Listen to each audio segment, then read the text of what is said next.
Welcome to SHOWstudio. It's Paris Fashion Week, and we're going to be talking about Olivier Theyskens, which is really nice actually, because Olivier's had one of those interesting careers where he's always at the forefront, I think, of people's minds if you're someone who loves the sort of wonderful spectacle of fashion, and there are some amazing, amazing pictures taken of his clothing. But in terms of his career, has had a relatively interesting trajectory, and it's never quite felt like he's been at a house where it's fitted properly. You know, there's Nina Ricci, Rocha's Theory, lots of acclaim, but quite short turnovers of his time there. Now back to running his own label.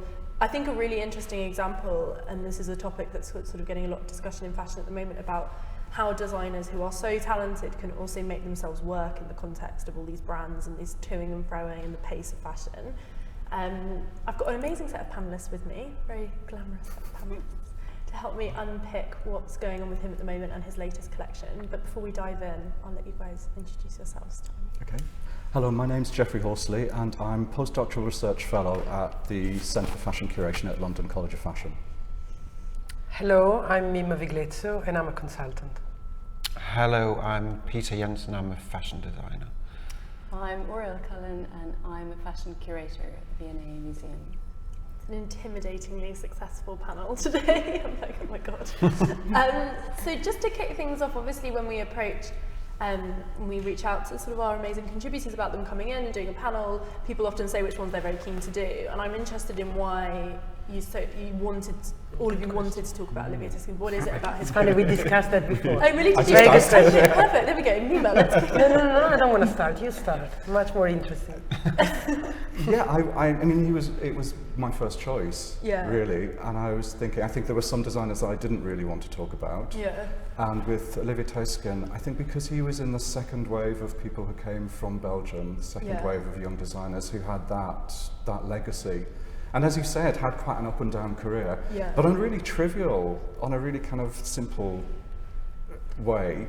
I think that there's one of his collections that created some of the most beautiful imagery that I can remember seeing, and I think it was the first collection for Rocha, with the feathers, where the feathers were tied into the hair, and just some stunning images came from that collection. Really beautiful, absolutely incredible. Is it a similar story for you? Oh, sorry, Mimma, Well, more or less the same. What I was saying before is that I was always intrigued. First of all, he's not someone we talked a lot about, also because he's been absent for a while. Yeah. And that's, not always the same. Yeah. And second, because again, he's someone that, for me, has been extremely good and sometimes not. Yeah. And it's very interesting, and he's a press darling, so he's always been covered and followed, and then he had ups and downs. So it's very interesting, and I thought his last show was very interesting again, because I didn't particularly like it aesthetically as far as my taste, but I thought it was very interesting how he was referencing himself from his first Theyskens collection through Rocha, through Nina Ricci, maybe less Theory, I don't know, I haven't followed that, but it was very interesting how he did it, and so I'm very curious about now. Well, the Theory thing is a weird fit in a way, because if you think that's kind of stretchy trousers, sporty clothes, it never quite seemed to chime that well with, when you think of it, you think of romance, and I think of like Hook and Eyes, and all of that. You don't think of sort of practical romance. Is the word. Yeah, exactly. So it's interesting. It goes back to what we were saying about this kind of up and down career. What's your take on it all? Well, it's funny that you're saying that, because I was looking back at his earlier collections under his own name, very early, before he went to Rocha's, and strangely sort of mixed in with these incredible dresses, there are these separates, and there's always a tailored suit, and actually you kind of think, well, maybe in that sense Theory makes sense, but I think it was still a bit of a stretch. But what I sort of I find fascinating about him is he's always sort of retained his own identity. Throughout his career he's always been there, he's never been sort of subsumed into a house, and this idea we have of young designers being sort of head in the wheel, they never get a chance, they're really pushed, everything's sort of drained out of them, and he sort of seems to exist in his own in his own space in a way. There's something quite different that he's managed to sort of perhaps it's because you're saying he's the press darling in a way, he's been given this opportunity, but he's just a fascinating person. I think he's quite unique within fashion. Very much so. Do you have pieces by him in the V&A? Well, we were just talking about, we have a really lovely early piece from, I think his second collection, which is a very beautiful kind of full-length black Victorian Gothic coat with this incredible actual Victorian beading that he stitched onto it by hand, and it's deteriorating and it's falling apart, and the threads are dying. Even better. Yeah, so it's really beautiful, you know, and it's very typically maybe what we would think of him, you know, sort of. So, yeah. Well, because there is this interesting thing between this line between sort of things that look quite glamorous, particularly when you think of a lot of those pictures, but then there is this darkness to things where they always are a little bit, falling apart or coming undone, and it's this kind of Wonderland type thing of like this girl. I always think of her as quite a lost girl. You know, she's maybe a bit dishevelled, and I think that's really interesting, like the narrative behind his clothing. Yeah, he's merging Gothic and Romantic. Exactly. In a perfect way. Which actually feels really contemporary. If you think about it in terms of what's happening in fashion right now, there is a lot of this kind of fairy tale magic, you know. I was just at the Gucci show in Milan, and a lot of those, there were these amazing, amazing dresses, and it felt like this return to sort of that romance in the end of this sort of stealth wealth thing that has dominated for so long, so it's quite timely in a way. What's your take on it as a designer, to see him kind of going in and out of these houses? And well, I mean, the interesting part for me, I suppose, of looking at his work is that it's so far removed from my own work, so it's kind of hard for me to relate to. But one of the interesting things is that I went to when he did his own label before, I went to his first show in Paris because we were with the same backer at that time, an Italian backer. And he's just incredibly good looking and someone that you want to kiss. So it's kind of like, you know, there's not many fashion designers that are good looking. Does it matter? I think so. quite a handsome one. Nicola is good. He's quite good looking, but Ralph is quite good looking, I think Olivier Theyskens is quite he extraordinary. looks like his clothing. You know, people always say that people look like their dogs. Like, I think he's incredibly beautiful, and I was reading an interview with him where he said as a child he thought, I can't believe I'm a boy, I really want to be a girl. And at a young age he sort of looked, you know, he was thinking about changing his sex, and then he said he grew his shoulders, and he thought, well, if I've got these big shoulders, I'm not going to be a beautiful girl, so I'll just be who I am. Beautiful boy. He wanted to transition, and he didn't because of the shoulders. Yeah, because he thought these aren't, you know, girl shoulders. So that was, you know. So but also, he must have a portrait in his attic. Yes, Dorian Gray. The guy I just read is turning 40 this year. He hasn't changed. He looks 12 and a half. I mean, it does look really young. There are many people that look younger, but he's impressive. I mean, he looks 25. He's so beautiful. I mean, he's beautiful. The thing. It's, But his hair is short now, isn't it? Yeah. Yeah. But that's okay. He's still beautiful. But he's still beautiful. Anyway, so you can't see Tell me more about being at his first collection, though. Do you remember it? Do you remember the clothes, or were you just overcome by? No. I firmly remember because I was with the people that we were both with. So I sort of got to meet him afterwards and all of this. So no, it was, you know, extraordinary because it was these, as you were talking about before, these big gowns, Victorian, whatever they are, kind of Gothic. I mean, it's not, you know, it's not what I do personally in my own work. So it was, but looking at it, it was very theatrical and very extraordinary. And he was at that point, I think, a very sort of somebody that everybody was talking about. You know, he was kind of very in vogue, I suppose, as it's called. Literally, And, No, I think that's the difficult thing, though, when you're a designer who makes those kind of clothing. That kind of clothing is where how you position yourself. Like, you know, it's interesting. You know, you mentioned images, and I talked about images as well. It almost feels like it would be great if his clothes could just exist to be photographed and then exhibited, and not really. You know, there is that sort of. Who is the woman who can actually buy and live and wear those clothes? It's more like he creates you know, it's like a film director. You know, he creates this world.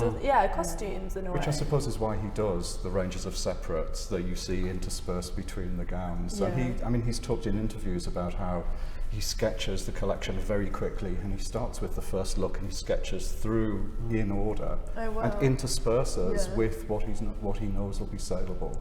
So I think he's he's beautiful and he might look young, but I think he's very conscious in a way of the kind of commerciality of what he does as well as the images that he makes. Because there was an interesting, I think it was back when Style.com was Style.com, but Nicole Phelps did quite a good piece about, you know, whether he was bankable as a designer when there was all this talk of him going to Oscar de la Renta.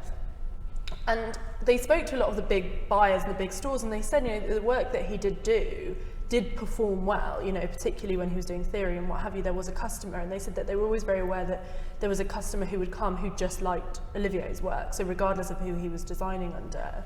But what do we think of the decision to sort of reignite his own label over the decision, you know, I mentioned there were the Oscar de la Renta rumours, over the decision to sort of slot into a house somewhere?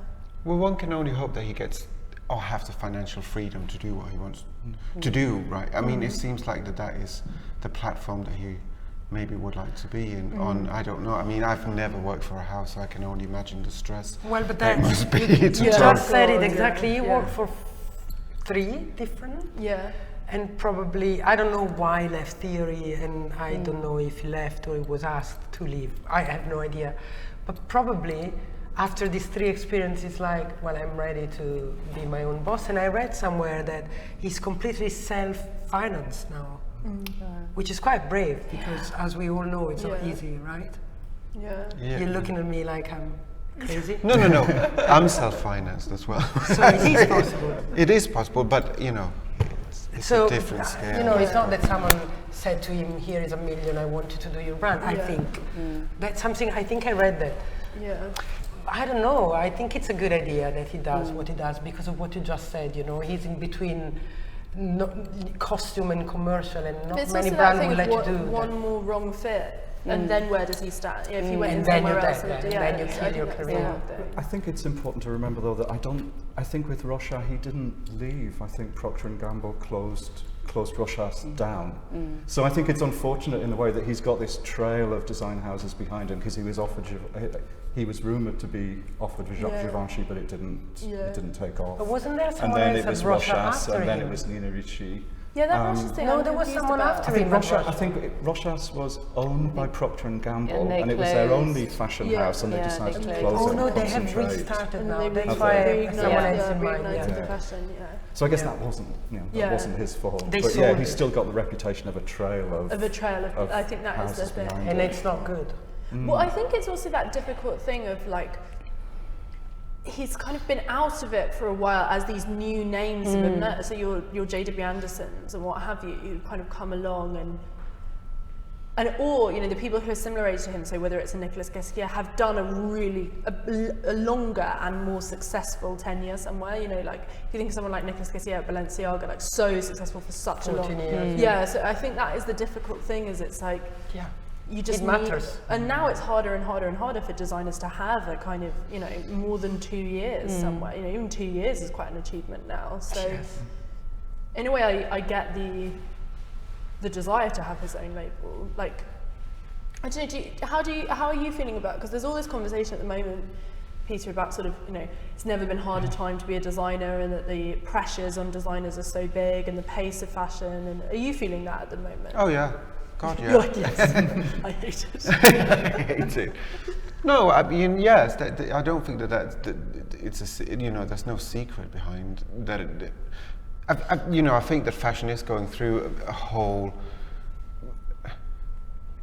a change at the moment. I think literally fashion maybe is dying. You know, as we speak, slowly, because of so many things that's happened over the last decade or something like this. I mean, I might be completely wrong and being a drama queen about it, but that's... When you say dying, do you mean sort of fashion as we know it, say sort of fashion week and shows? What I think that something new is going to happen slowly, because I physically think that people don't have the finances anymore to do all these elaborate shows with all that lighting for costing and people sitting physically looking through their mobile phone while they're watching for something people that's paid for. And it's kind of insulting, isn't it? You know, and you sort of think, well, why are you sitting here then? I mean, that's a bit of a...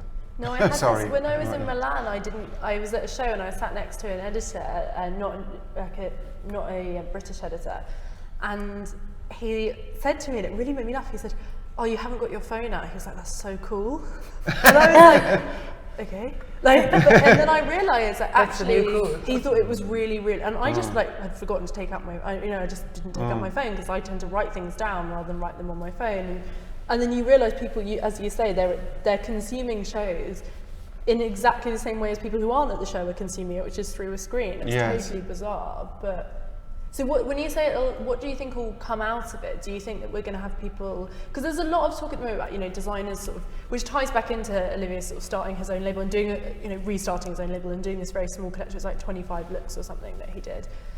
All this discussion of designers sort of going their own way and doing things the way that suits them. So maybe they, you know, show during couture, like the way Vêtements Pro and SHOWstudio are doing, or maybe they have a smaller sort of made-to-measure business, or maybe they don't sell through retailers and they just sell direct. You know, there's all of this conversation.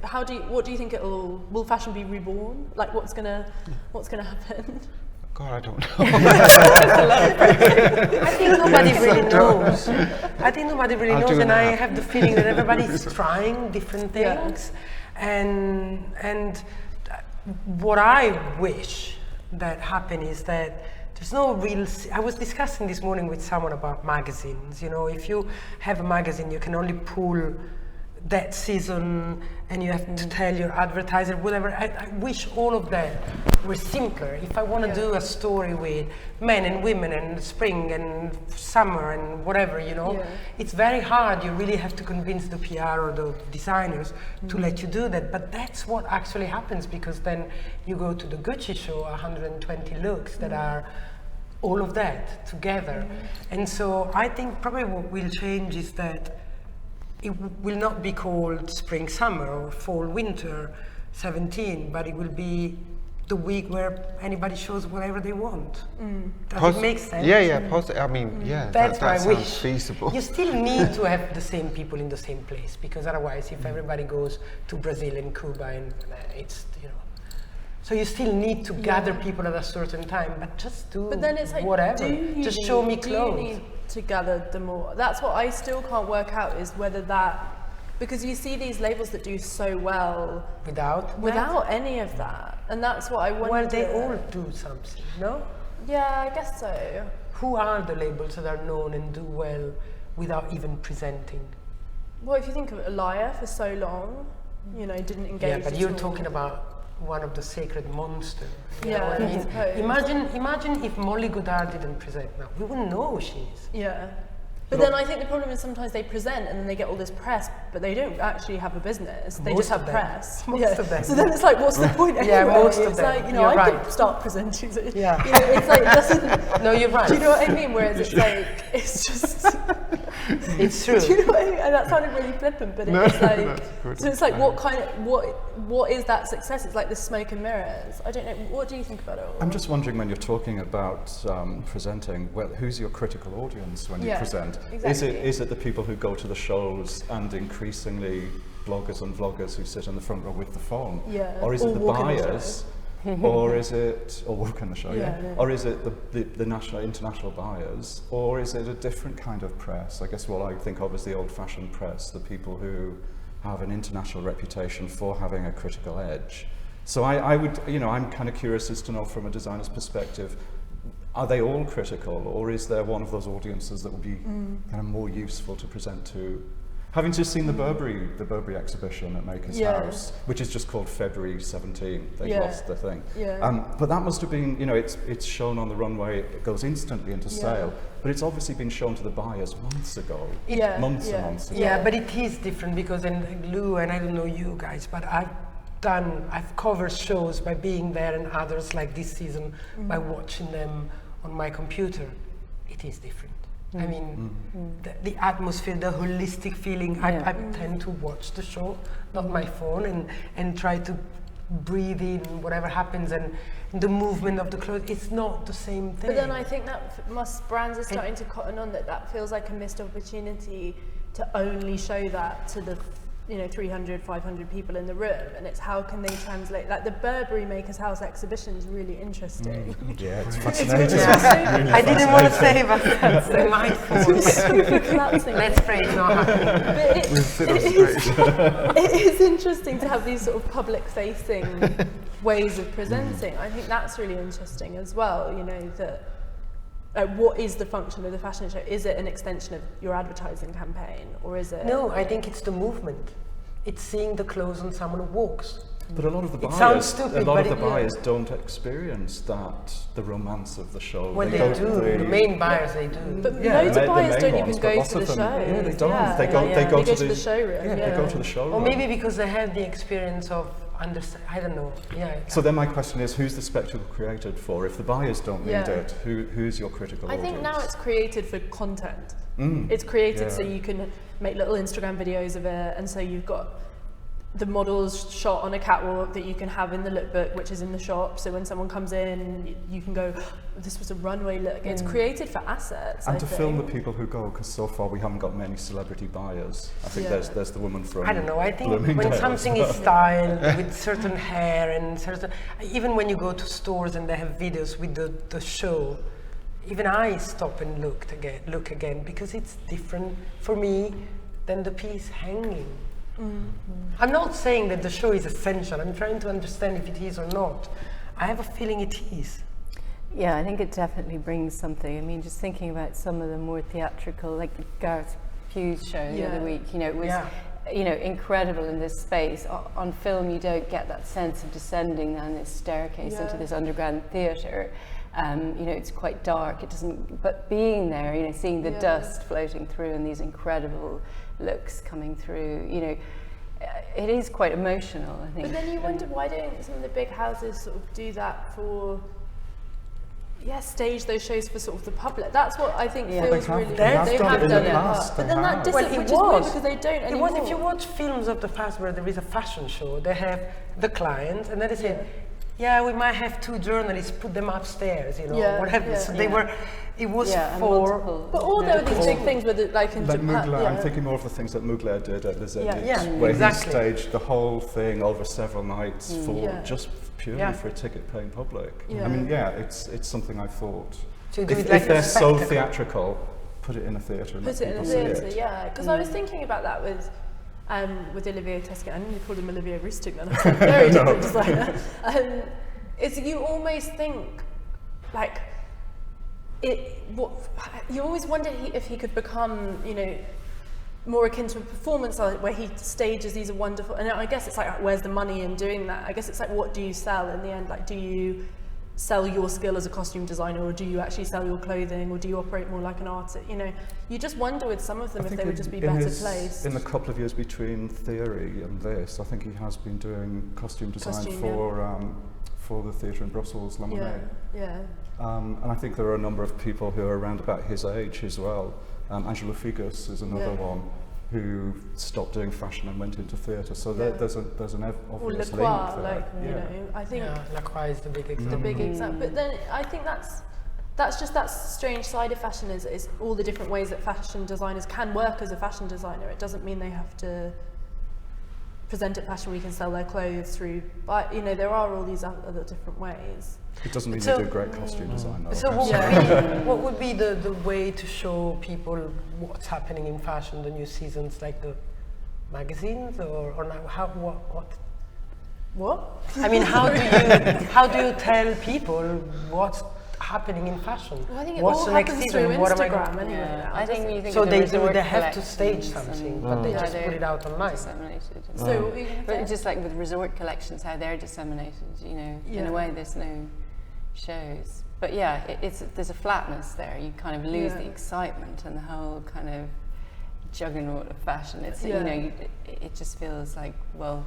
I do think there's other touch points though. Like obviously there's such excitement around like fashion exhibitions as an example of that. You think, is that not a way that designers can present? Or through, there are so many collaborations with musicians or celebrities, you know when designers like dress someone for their tour, like I'd almost like imagine if like, I don't know, like Molly Goddard didn't do a show and her show was that she was going to dress Rihanna for Rihanna's tour, and that was the way she showed her new collection. Like there are all these other, and that's a weird example, but like that's a good idea. But do you know what I mean? There's all these other ways I think for people to present their work. I don't know. Yeah, but I suppose it comes down to practicality, cost, ultimately, you know, that and time. And time, and also keeping your audience engaged. That you need to show them everything at once. I don't know. I think to a degree comes back to something you said, which you said about telling people.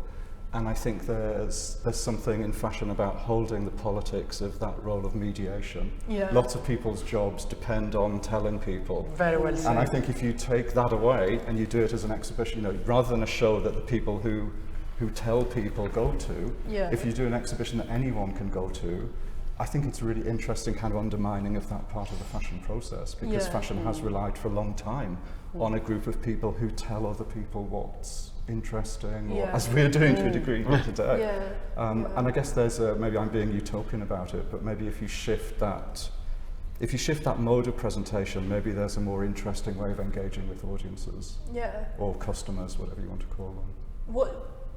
Are there examples of things that you think would be a really exciting way for a brand to work then? I mean, I'm fascinated by the thing that Burberry are doing, the Maker's House, and I saw it 3 times over the past week, and you know, I've still to establish a kind of critical distance from it.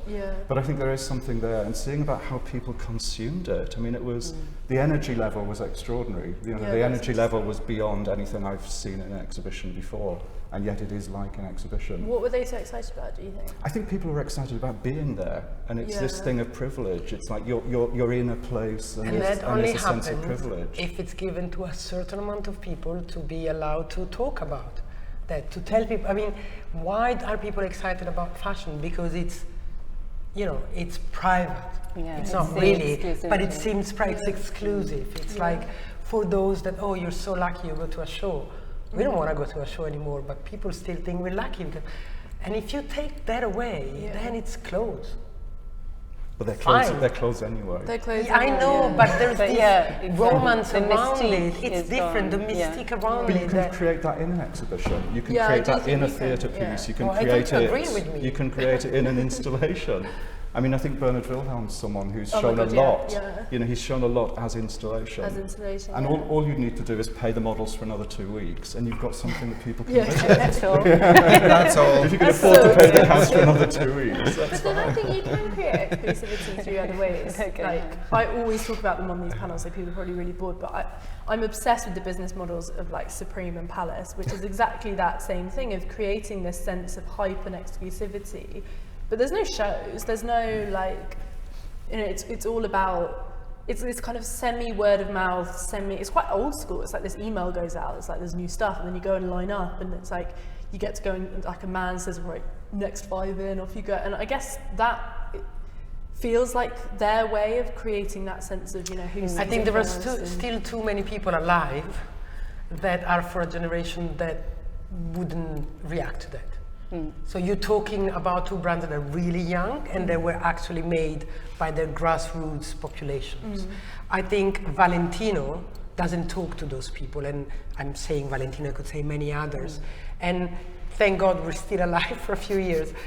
But I mean, people my generation and up, they're not ready to have that kind of communication, I think. So maybe we're on this bridge time that will change, but it's too early, or too late. I don't know. There's still too many people that wouldn't understand that language.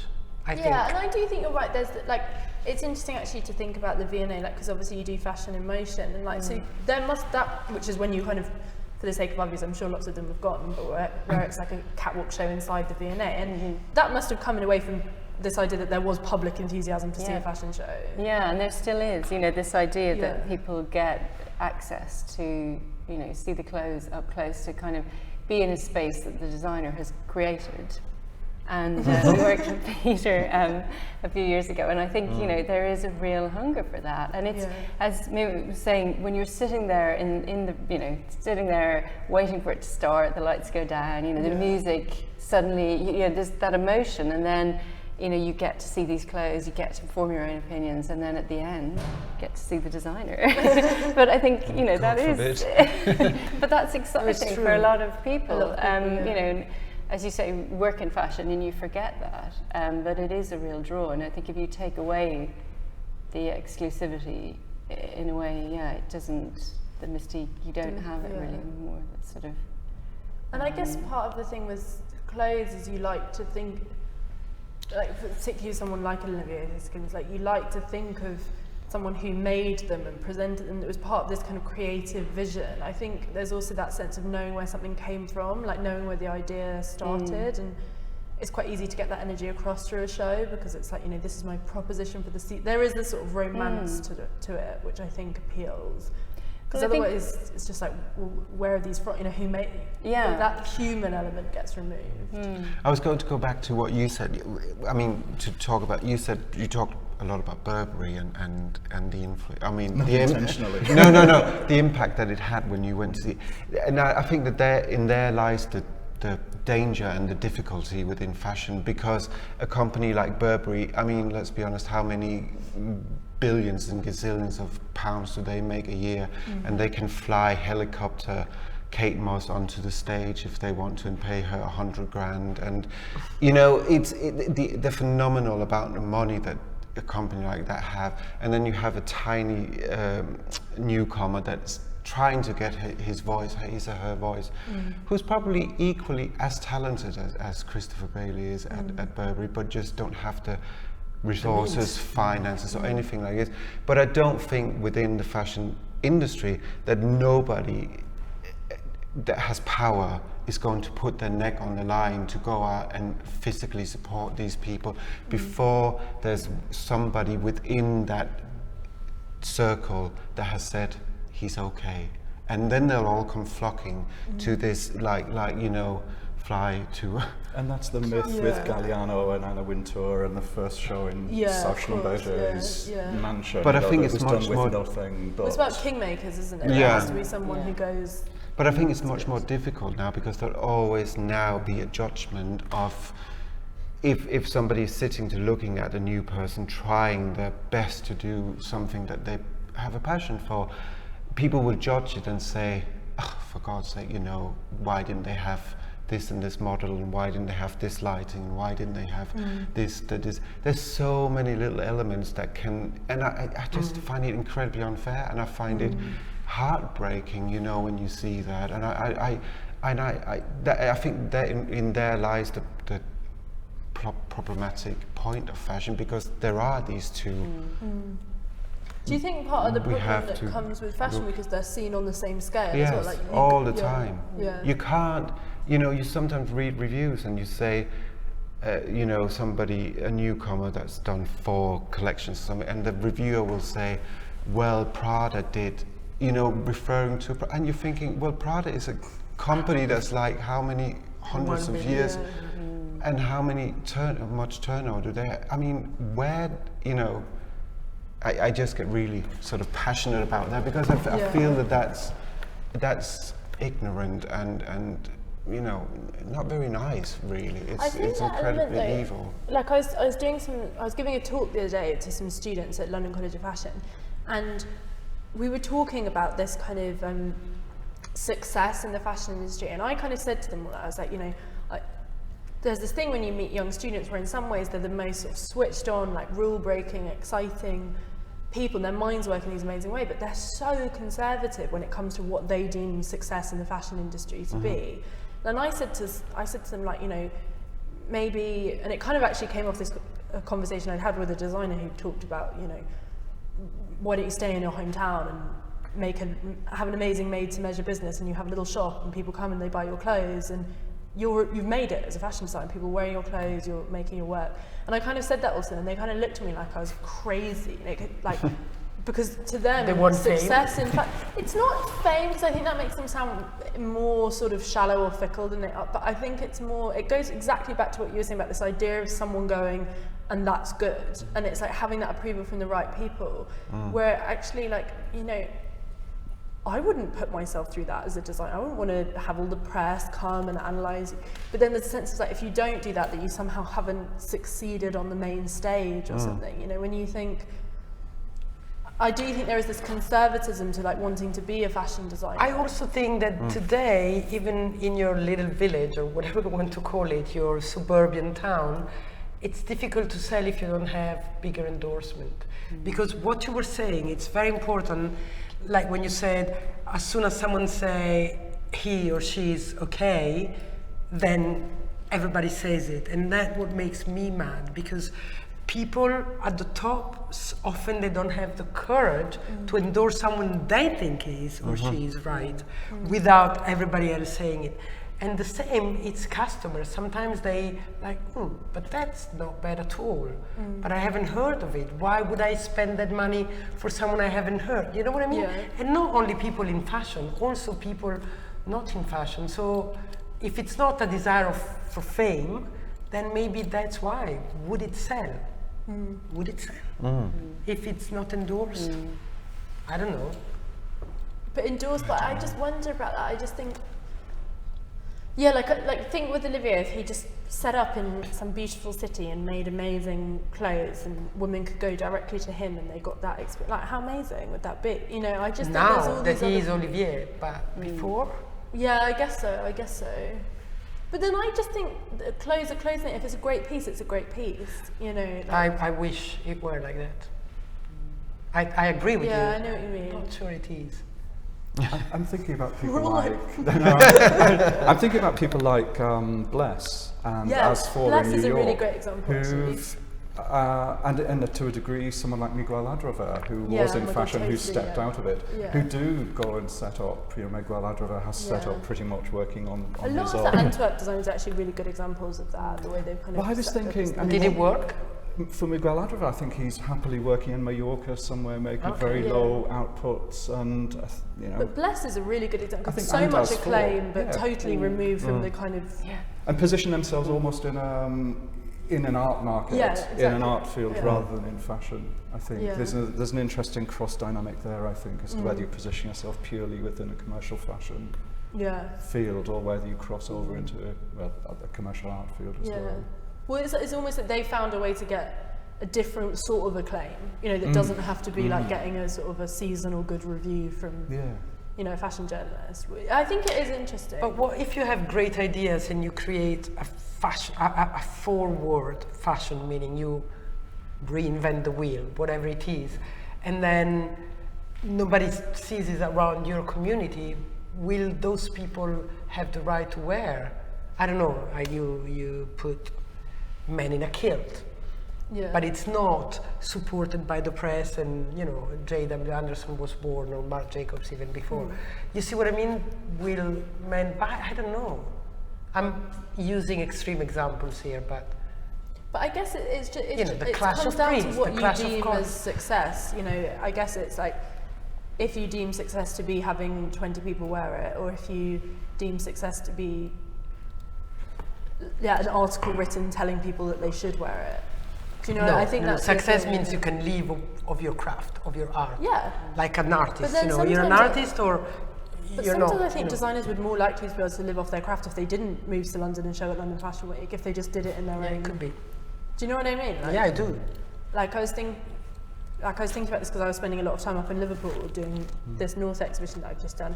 And there's like this amazing lady who I met, whose name I've forgotten, which is really, really terrible, but she makes these beautiful dresses that have sort of pictures of different northern cities on them, and they sell them in the shop at the gallery, and like, she had a lovely life, you know, they were beautiful dresses and people were wearing them, and I don't think she gives like two hoots whether she's in Dazed and Confused. Do you know what I mean? She's just having a nice time. That's great. But like getting to do what she wanted to do, and I do think there are all these opportunities in different cities and different places, but it's just, I think the problem is there's this climate of like, there's already too much in Fashion Week, so it's like we're already really cynical, you know, when there's like Copenhagen Fashion Week, we're like, oh, another Fashion Week in a different city. So I think that's the problem, is like having being open-minded enough for all these people to do things in their different ways. The fashion system itself, though, has established a dynamic where the pinnacle of the fashion system is the couture house. And so I'm not surprised that students see that as what they're aiming for. They want to have the atelier, they want to have the people who can do beadwork, they want to have the people who have got all of these extraordinary crafts that can realise their dream, I don't their even vision. know if students want that now. I think they just want to have like Vetements style Maybe brands. not, but I think that's maybe on that threshold you were talking about earlier that Vetements have articulated. I don't know. What's your sort of, what do you deem success sort of as a designer? Me? Yeah. Well, that I can, that I have, that I can live, and I can pay my mortgage, and I can pay my staff. I can treat my staff well and not be a complete arsehole. I can physically do what it was that I had an ambition of what it was that I wanted to do when I was 13 and dreamt about becoming a fashion designer without knowing what that was. But yeah, I think that and the nicest thing I think really is actually when you physically do see somebody that has gone to a shop, paid for your item, not got it for free because they're a journalist or something like this, but physically bought it and chose it. Yeah, and really loves it and comes back to buy more and makes that. So yeah, that's definitely the highest success. One has to remember as well, which I suppose is something that's not well known, is that loads of places like department stores and things like this have got what they call sell-through, right? So you have to guarantee some kind of sell-through. How you're meant to do that, I have no idea. By pulling people in from the street and forcing them to buy your stuff to get that sell-through. So that's another factor when we're talking about being commercial and is things selling and blah blah blah. So and like recruit your friends and go. Right, exactly. It's hard. It is. It's not. I know it is really nice. Because that's not having your own store and your own clients. If you rely on wholesale and distribution, then it's different. You don't have publicity. People don't know about you. They go straight to the brands they hear about, and maybe you're the best. But then that's the problem, I think, that comes back to the fashion press, and it goes back to this advertising problem that we talked about at the start. Is like you really think the fashion press, particularly like the kind of more niche experimental magazines, they should be really encouraging people, the kind of people who would buy that magazine, so obviously have an interest in sort of getting a voice that is outside of the kind of mainstream. They should be the ones that are encouraged, so saying, go and support Peter Jensen, go and buy his clothes, do this, but they can't because they're taking, they can, but they're taking these huge amounts of money in advertising from your Dior's or your Gucci's or whatever. So then they present that as the avant-garde and the cool. Well, you can, as an editor, you can always pick, you can please your credits, meaning the people that pay for their pages, and pick your choices. You can always, if you like something that Peter did, you can dedicate Peter a few pages or something. Of course, if you always put him on your cover, they say, what the hell? What the hell, is he paying, whatever. But you can always, and I think the problem is what Peter was saying before, is that not many people have the guts to support openly people that are not yet supported or endorsed. Yeah. And then it becomes like a vicious circle, right? But then you can always do that. Yeah. I think it is, it's also, though, it comes back to, I think I said this already on a different panel, but like educating a consumer, I've been so interested going to Fashion Week because it's been running alongside all of that Ivanka Trump, grab your wallet stuff. And I was like, it's really interesting actually, the power that does come from saying to people, no, don't buy like that, buy like this. And people, well, not even saying to people, people just taking that upon themselves. And I think there is an element in fashion where I kind of sit here and talk about these things, but then sometimes I'm like, should I wake up tomorrow and go, right, I'm only going to buy stuff from young designers to try and support that? That it's getting that mindset across where people are then, they realise that actually by buying that is the ultimate way to support someone. And do you know what I mean? I think there is this interesting kind of consumer aspect. Most of the time people don't even know that they exist. They don't know where to find them. That's the problem. So if the press, the mainstream, not the niche press, doesn't support them, don't support them, then people don't even know. I mean, there are brands that are apparently quite famous that even us, maybe, we don't know about because, you know what I mean? So young people, sometimes they don't even know. Yeah, that's true. Who to support. And what to buy. Until we tell them. We should make a list of approved brands for living a good life. We should probably look at the show. Yeah, should we have a look at the Olivier Theyskens show? Poor Olivier Theyskens. It's a very interesting conversation though. What can you think?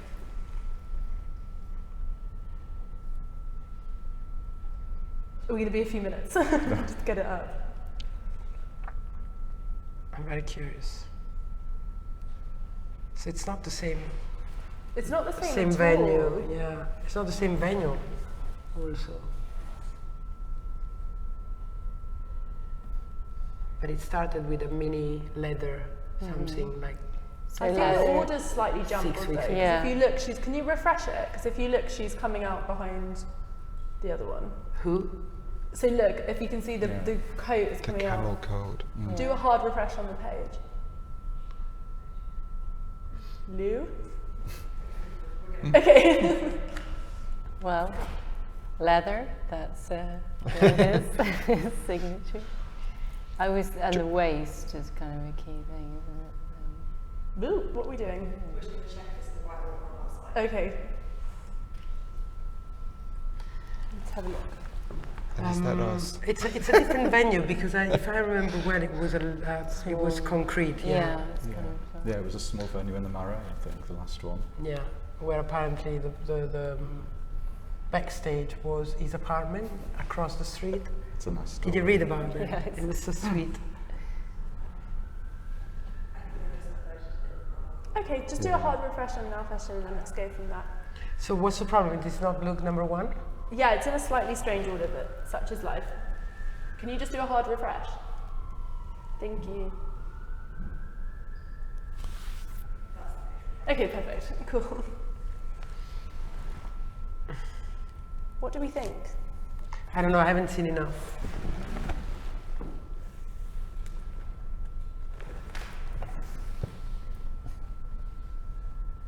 They're quite similar to the last, to his last show. Yeah. That sort of. I always think with him, it's that sort of figure of 8 that goes from the hips and very much waisted, and then bustier kind of that area. There's always, even in his bigger dresses often it's it that cuts off there. It's interesting that, we were talking about separates before, and it's interesting that it's so sort of down to earth in some ways. There's sleeves, there's big puff. Sorry. Yeah, that big puff sleeve that's coming out. That's kind of something he does a lot. I kind of want him to just go full throttle and do like a big old load of gowns, Wait, they might come up. It would be so great. He always leaves a slight volume around the waist, though. Even when he was at Nina Ricci, and he was working with the corseted, there's always a slight volume there, so it never looks too constricted. Yeah. So this one, is that like a kind of hooks an eye effect? Or? Yeah, number 9 is very much Olivier Theyskens. Yeah, it's so him, number 9. But it's funny what you said before, because it's very true. I mean, what I wonder, commercially speaking, you think that this is easier to sell than the big romantic / goth dresses, but then no, because who needs more of this? Yeah, I know what you mean. So I do like it, but is there room for this? But that's what I think. It's like he almost could have set up like a wedding dress line. Do you know what I mean? Like there are like, and that would have been perfect. But like, I mean, he probably wouldn't want to do that because it's like hugely uncool. But why is it uncool? It goes back to all that stuff make that it be cool. Yeah, but it goes back to everything that we think in our head about what's being a cool fashion design, like what's making it as a fashion designer. Imagine if he came back and was like, I'm going to focus on bridal. People would have thought it was really lame, but actually probably would have been amazing. Yes. But that was the thing at Rochas, wasn't it? It was very much about the big ball gown. Yeah. And in a way, in the end, it wasn't. It wasn't sort of making it. Making it money. Yeah. I think they should have given him Schiaparelli. That would have been cool. It's funny how difficult it is to talk about something when it's actually quite understated. Yeah. There's nothing wrong about this. It's No, cute. it's beautiful and it's refined, Yeah. but it is understated, so it's hard to hear the gowns starting to come. And I think it is hard to do anything that feels sort of refined and simple, because we are in this kind of slight maximalist moment at the moment, where it's like everything is so sort of overworked, and there's this intensity to a lot of the collections where there's got to be at least 2 or 3 ideas that immediately jump out at you. So when there's a collection like this, it's just much harder to.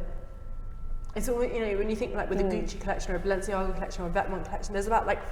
If you think of it like hooks for a journalist, there's always about 4 different hooks that people can latch onto. Prada collection this year was but just there's like it's like they've bullet pointed the things that you can write about and they come out. Whereas with this, there's in a way it's above that in some way. It's very much him, which I sort of like. It's very much honest. I mean, look, what is it? I can't read. 16, right? Yeah, that's really. We recognize who he is. It's quite somber though. I know it's automotive, but it's not. Very black. Like, You should like it. oh, I do like it. It's not very like. I don't think that it's not romantic in the same way that I think. You know, I always think it's slightly ethereal as well. I don't know, just something a little bit more. I don't know. There's not that. Maybe this is the Romance. realism of Yeah, hitting the 40. pragmatism. Yeah, maybe this is it. He's like. I like those long night dresses. Yeah, there is a severity sort of in There it. is, isn't isn't there? Kind of, but then I suppose that quite nicely harks back to his original collections when he was working on his own. They were quite severe and quite gothic, and maybe this is more of a wearable. And I find it reassuring that when you look at this and he's gone back to his own name, that you see a signature that he's managed to carry through from Rochas, from Nina Ricci, and through Therion. You know, you feel that he was influenced by those houses while he was there, but also he was imprinting his own ideas, his own vision on it. Yeah, It that's wasn't- very true. Yeah. I do think you recognise his aesthetic, like his pieces. You know, there's a sense of that. Particularly this one, 21, is it, you know, again, it's a very Victorian reference there, that sort of long bodice and the frilled skirt. It's kind of that 1880s period he often sort of seems to return to. And I do wonder who's buying, like if it is all those original women who loved it and loved his work who've kind of returned to, or whether, you know, a new audience will see it again, will see it afresh almost. You know, it's interesting to think of that, because that piece that I was mentioning before did mention there is this sort of clientele who do follow him from where he goes, and maybe for them this is really exciting to have an opportunity to sort of get those pieces again. Even the gloves were a design code that he followed all the way through from the early collections at Rochas. Sorry. I was just going to say, I love the apparent kind of severity of it. And I love really the fact that he's not trying to be anybody else or jump on the trend of the moment. Yeah, he's just doing his own thing. This is who I am, and I don't know if it's well made, well priced. There's some very good stuff there. Does someone know who's carrying it? Who's selling it? It's kind of too soon to tell, because obviously he's just done that one. Yeah, so it's just we don't know yeah. where it went, and it's. But then something like Look 25, I just would not associate that with him at all. No, the tartan. Yeah. Yeah, I don't see him as a tailor. Like, but this is more, I think of him with tailoring, but not that kind of tailoring, more this kind of, like that looks quite contemporary, like Look 26, you know, that looks in the spirit of the times, this kind of slightly fusty jacket with these slightly like mum jeans, you know. He did do, although we've talked about collections that were hits and misses, and there was a collection, I'm not sure if it was the second one that he did for Nina Ricci, that had a lot of tweed, red tweeds, I remember, with Lurex threads in them. That It was a miss. for me it was a miss, and I think I can see in that look a reference maybe to those skills, but without them being quite so difficult, aesthetically difficult.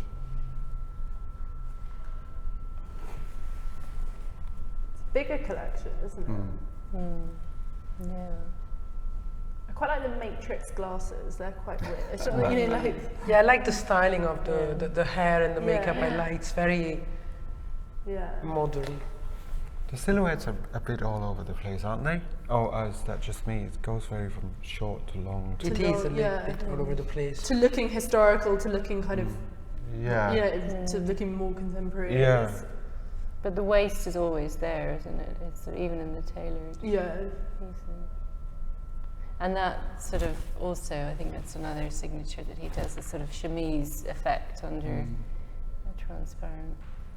And the fabrics are all the fabrics you would associate with him, I think. But possibly apart from what looked like the wool and the tailoring, but all of the other fabrics, the lace, the satins, the chiffons, they're all fabrics but that you'd it's a much instantly less think. focused proposition to what he did last season, which was very much almost like, I'm back, this is what I'm going to be about. This is much more like, but then maybe this is all the ideas that he's had bubbling away while he's not been working. Or maybe, when he was selling his first collection, they said, I like it, but I would need a beige trench. Yeah. They do that, and when you would need to sell, you are influenced. Am I saying something out of place? No. Does it happen? That you do have to listen sometimes to your merchandisers, or if you don't have one. Yeah, you don't know. Yeah, absolutely. Your client, absolutely. You do, yeah, absolutely. Do you get that a lot? Where they'll say, we need this, and then you have to go and do I need more clothes, or I need more separates, or... Yeah, everybody's got opinions about it. And you just don't listen? No, of course you listen. You have to listen. I mean, otherwise you're just a selfish cow, and if you can afford to be that, then good for you. But if you can't, then you have to listen. You have to, and I think that's good. It makes you learn. But does it teach yourself influence your creativity? Well, it can do, but no. I think that it's okay. I think that everybody. It's the same thing, isn't it? So if you meet a journalist, they should be able to digest that. You'd say to them, I read that piece that you wrote the other day. I don't agree with it, and I think that's not. But they'll immediately be stone-faced and be like, and I'll not talk to you anymore, and turn around. But and I feel like that's okay, in terms of for a fashion designer as myself. Yeah, I feel like I still learn some things, so that's okay. But it's a balance, isn't it? So you need to probably have somebody that can screw it together afterwards, that it's been picked apart. And maybe that's what, for me, is a little bit missing here, that editing process is probably would have been.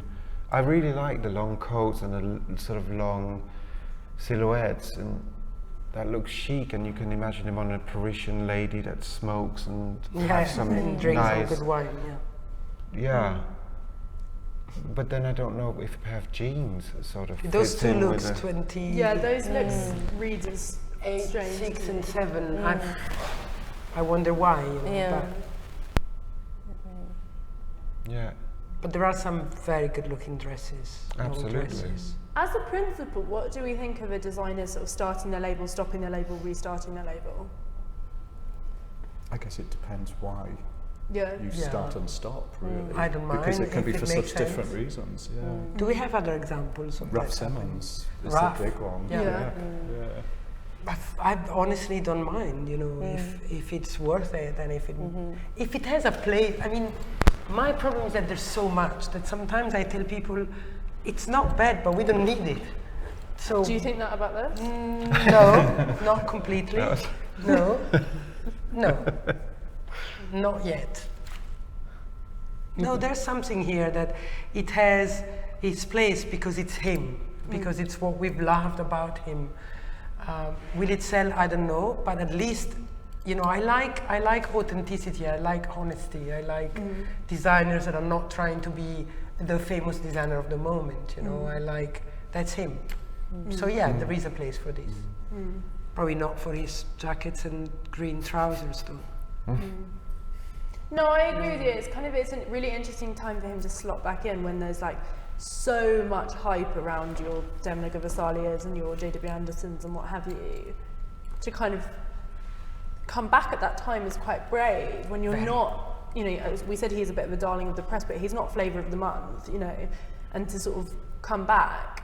And maybe one of the things we should admire is that persistence, because when you look when you think about names that were around at the same time when he started, like Wim Nielsen, Xavier Delcourt, there's a whole host of people who just haven't managed to keep going, or who decided not to keep going. So, you know, give the guy at least he's got some kind of damn persistence, and must have something that he needs to say. And he's doing it the right way. Yeah. Yeah. You know, maybe as Lou was saying at the beginning, it should have been a little bit more that, but, you know, maybe those dresses, they cost a lot of money. And maybe he can't afford them the way he wants them to be, and if they can't be perfect, don't do them, you know. And I think that's the difference from when you've got an atelier, such as the atelier that they'll have at Rochas, to support your creativity, and then you're pretty much, you know, I know when he first set up, he was working with 4 people, and maybe he's gone back to doing that. So he doesn't have the master embroiderers, he doesn't have the master furler makers, and so obviously then it influences what you're able to do, it influences what you're able to produce. I'm interested to see the imagery that's produced off the back of this, because the climate of image making is so different to when, you know, one of the shots that I love most is that Irvin Penn shot of Nicole Kidman. Have we got that, where she's wearing, I think I sent the link to one of you guys, where she's wearing like the Rochas strap, you know, amazing. But you think like the climate of image making now, so different, you know, like that sort of glamour and elegance and poise.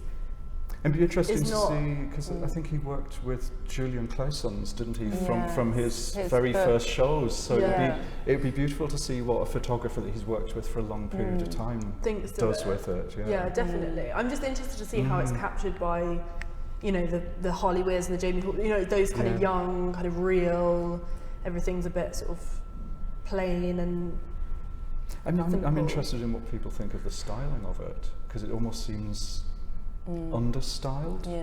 He seemed, but it goes back to what you were saying about that. sketching it and then just kind of having it I done. don't mind that, because like, when I see, so there's so much but when I see Lotta Volkova making Pucci and Burberry look like Balenciaga and Venmo, I think, where's the designer? You know, I mean, I like her style, nothing against it, but you know, let's Olivier be Olivier, and so I don't mind that. I just need maybe to see it a little bit better. It's just a little bit dark. It's just a little bit sad.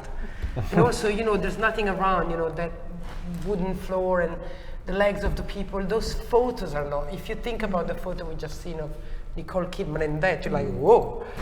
So, maybe that. Just needs a little it's not very Instagrammable like this, but at least it's honest. What's your take, Oriole? Do you agree? At least it's honest. Yeah, I mean, I do think it's him, and he's not trying to compete with all the circus that's going on at the moment, which is brave, like we said. And I think it's just maybe a slow burn, you know, see what he does next season. So keep on burning, that's what I say. Should we give him a round of applause for A for effort? Definitely.